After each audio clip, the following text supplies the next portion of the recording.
Halo, selamat sore. Hari ini kita akan ngobrolin berkaitan dengan cara lain selain raw sketch maupun tambahan berkaitan dengan mood board. Dan cara ini juga akan digunakan sampai UTS bahkan sampai UAS. Jadi mau tidak mau, suka tidak suka, ini akan dilakukan. Dan yang perlu kalian lakukan adalah ya mengikuti, mengflow apa sih sebenarnya yang dikonstruksikan. Jadi kita mulai dulu dengan review tugas. Saya selalu suka dengan review tugas karena saya nggak bisa balas satu persatu. Cukup banyak tugas kalian itu cukup banyak. Saya megang banyak kelas. Kayak Adnan barusan kirim gitu kan. Oke. Jadi kalau kalau brief itu brief yang kalau ini dinamakan brief maka dia kurang kreatif brief. Kan kemarin sudah disuruh ngebuat brief, kreatif brief sampai ke aplikasi media. Nah, ini kan baru outline-nya, baru raw sketch-nya. Yang perlu berikutnya adalah yang harus dikumpulkan sebenarnya itu kayak gini. Punyanya Alda. Ini cukup representatif. Jadi dia sudah mengerjakan tugas sampai tugas 3 itu dengan baik. Dia membuat advertise, creating a personal logo dari creative brief, bla bla bla segala macam, mind map 3, kemudian ada mood board, kemudian thumbnail, ada logo type, kemudian alternatif logo. Dia langsung aplikasi ini. Pada tugas sebelumnya dia sudah mengirimkan manual, di pertemuan kemarin sudah mengirim manual. Kemudian the chosen logo ini diaplikasikan secara filosofis. Terus ORHub gitu.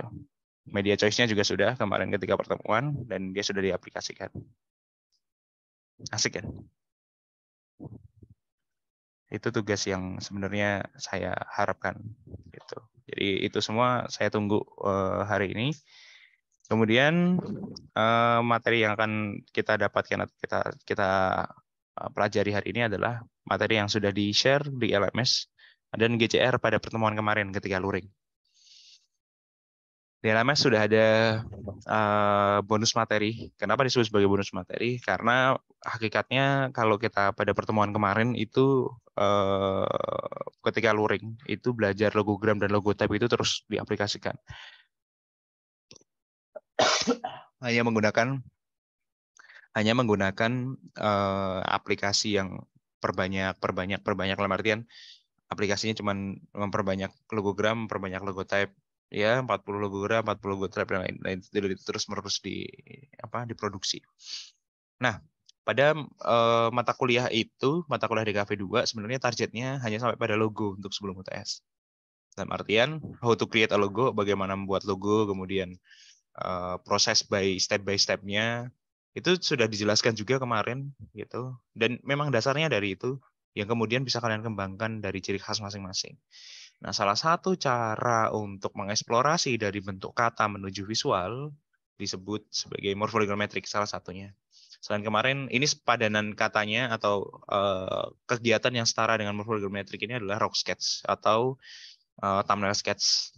Itu sama, yaitu proses dari kata menuju ke bentuk visual.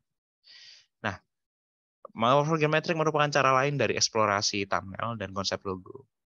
Dalam mencari ide visual, kita sebenarnya nggak akan hanya berkutat pada lingkaran setan, mind mapping, thumbnail, dan mood board saja gitu. Namun juga digunakan ada satu metode disebut sebagai metode morphological metric atau matrix morfologi. Morphological metric merupakan satu teknik kreatif untuk menghasilkan ide-ide. Ide-ide dari mana? Dari kata-kata yang ada pada mind map. Jadi ini masih terhubung pada mind map. Itulah kenapa mind mapping itu dibuat serigid mungkin, sedetail mungkin, dan juga mampu memunculkan kata-kata yang baru atau kemungkinan-kemungkinan baru berkaitan dengan si entitas tersebut. Tekniknya sebenarnya tidak jauh beda dengan thumbnail sketch, yaitu mengembangkan dari apa yang ada. Yang pertama yang harus dilakukan adalah membuat tabel create some column for exploration, yaitu assessment. Ini dari creative brief. Tentu kita sudah, kalau kalian sudah membuat dengan baik creative briefnya, maka ini tidak akan menjadi soal. Dan goalnya yang ingin dicapai seperti apa. Kemudian, pada creative brief, pada goal sudah ada, result itu nanti di akhir. Di elemen, ini diambil dari keyword yang ada pada mind map. Keyword yang ada pada mind map.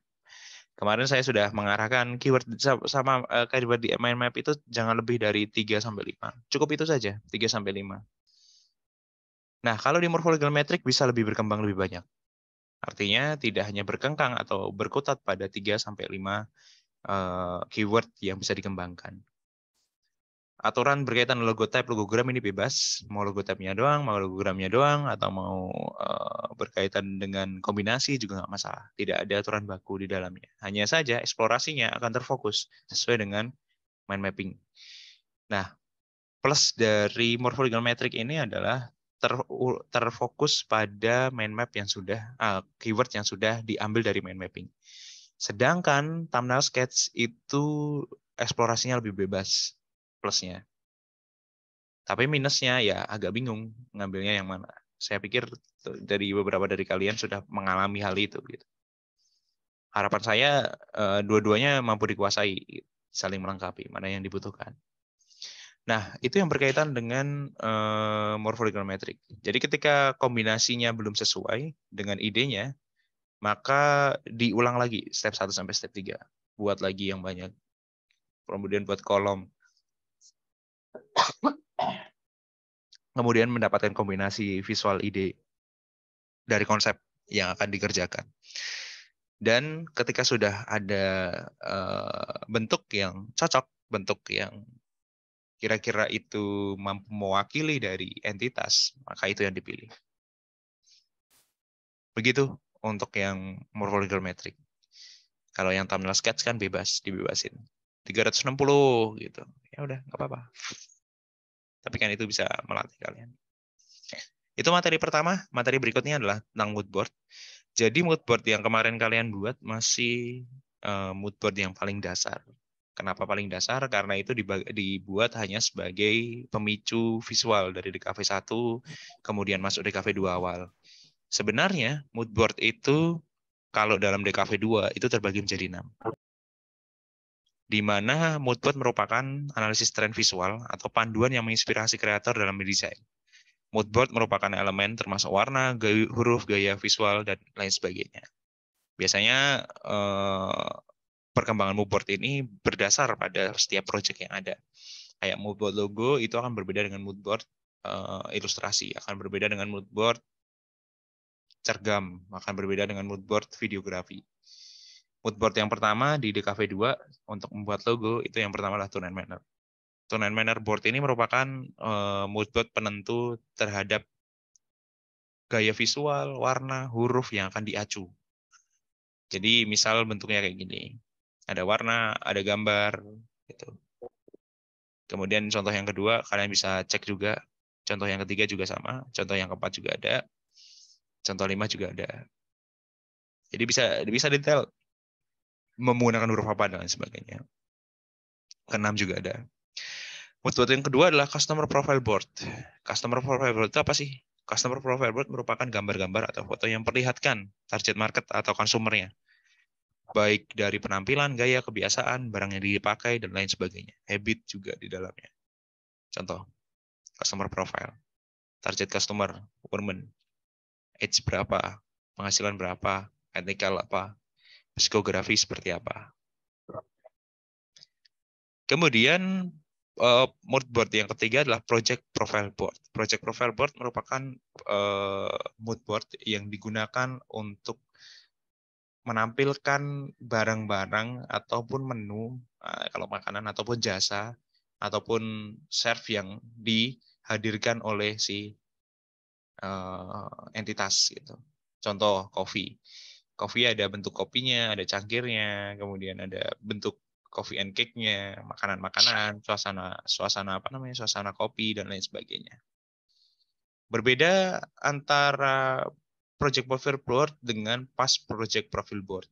Past project profile board ini merupakan gambar-gambar atau foto yang memperlihatkan mengenai desain yang sudah ada. Contoh, desain logo, desain kemasan, desain promosi, misal Ramadan tahun kemarin, atau acara hari nyepi tahun kemarin, atau hari libur tahun kemarin, dan lain sebagainya. Ini digunakan untuk mengacu konsistensi desain yang akan digunakan pada karya logo ataupun karya rebranding. Contohnya, jika kamu mau rebranding atau meredesain Pandora, kamu perlihatkan desain-desain sebelum yang sudah dibuat oleh Pandora, misal. Nah, mood board yang terakhir, yang keenam kalau nggak salah, itu adalah kompetitor, kelima, competitor profile board. Siapa kompetitornya? Nah, itu ditampilkan. Tujuannya adalah untuk membedakan antara kompetitor dengan kita, dengan entitas yang digarap. Nah, kemudian contoh yang kedua, yang terakhir adalah partner project board. Partner project board ini hampir sama dengan kompetitor, bedanya adalah logo-logo partner yang biasa digunakan dalam kegiatan branding.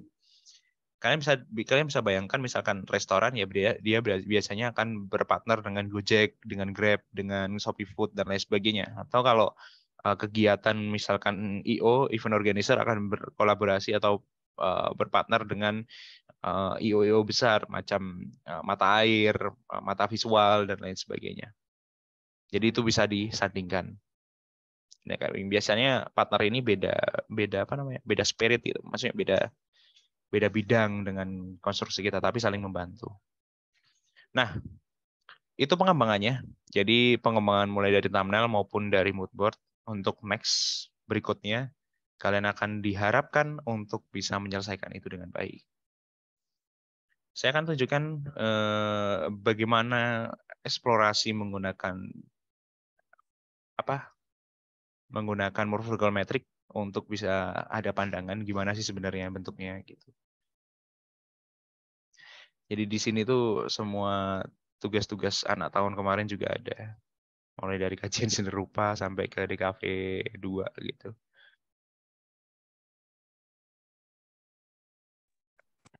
Mana ya?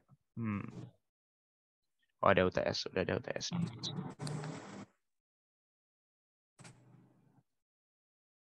UTS 68 71 71 76 70 69 70 80.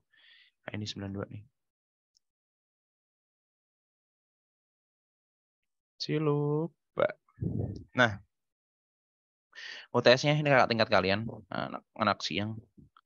Jadi yang pertama harus dilakukan adalah mengkontak siapa yang menjadi target.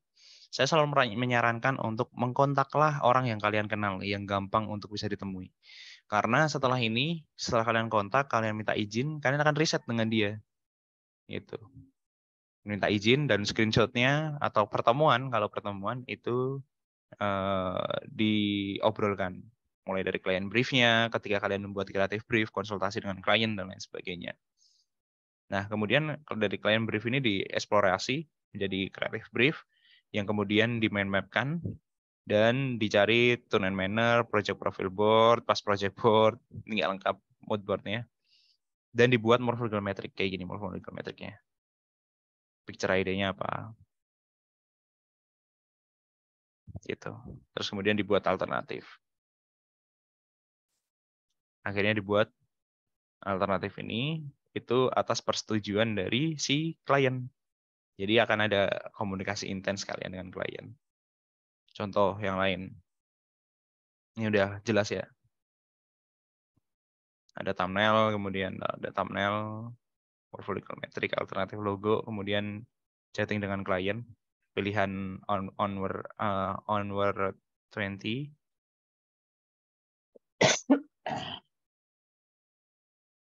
Jadi ada yang tekniknya udah dibuat semua dari thumbnail, di serve ke klien, kemudian klien milih. Ada yang cuma ngasih 3. Kalau saran saya sih berikan 2 aja cukup.